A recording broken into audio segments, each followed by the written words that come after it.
Islam.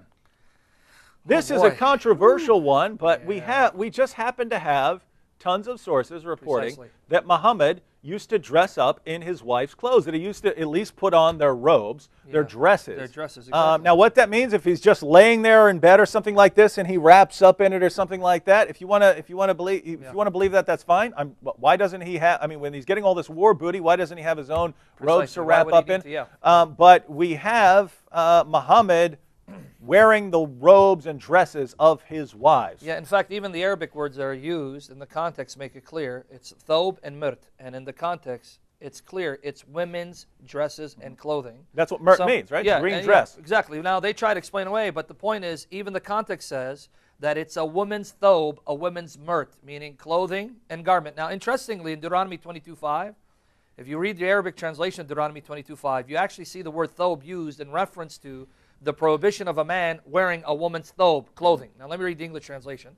Deuteronomy 22:5, the New International Version. A woman must not wear men's clothing, nor a man wear woman's clothing. And the Arabic translation of this passage says, a woman's thob. You'll see the relevance in a minute. For the Lord or Yahweh your God detests anyone who does this. Now, I'm going to read, for the sake of time, these two narrations real quickly.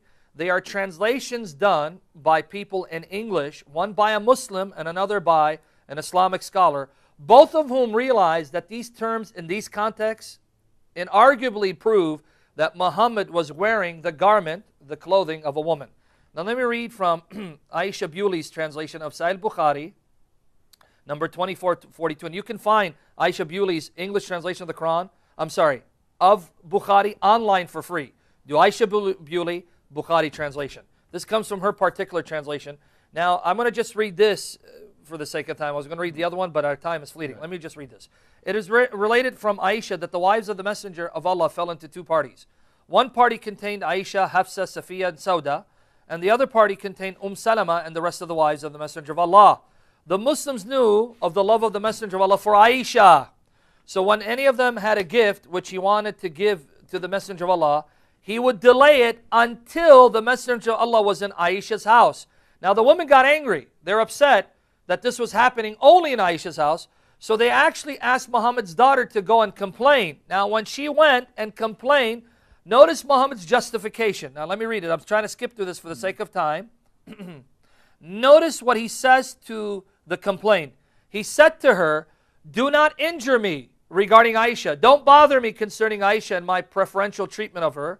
For the revelation does not come to me when I am in the garment of any woman except Aisha. Do you see the justification? Don't injure me, don't hurt me towards my preferential treatment of Aisha. Because let me tell you something. The only time I get inspired when I'm in women's garments is when I'm in the garment of Aisha.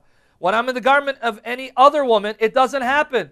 So Allah Himself is showing me that I'm okay in preferring Aisha and wearing her garment because I only get inspired in her garment and no other woman's garment. So now there are multiple problems here, and we did an entire program going through the different problems here. But the Quran says don't have more than one wife unless you can treat them fairly, right? Yes. And Muhammad doesn't just get the 4 wives that the Quran allows, he gets at least 9 or 11 at one time. And what's he do? He starts giving Aisha special treatment.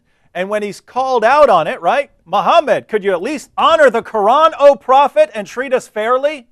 His response is, hey, what are you telling me for? It's Allah who gives me revelations when I'm in Aisha's dress, but not when I'm wearing the dresses of the rest of you. So it's not just that he's wearing women's clothes, it's that he's receiving revelations when he's dressed in Aisha's dress, and that he then uses this as justification to violate the commands of Allah because Allah gave him this revelation during the time when he's wearing Aisha's garment. How many different ways is this just messed up, right? I mean, this is messed up, but this is the perfect prophet, right, everyone?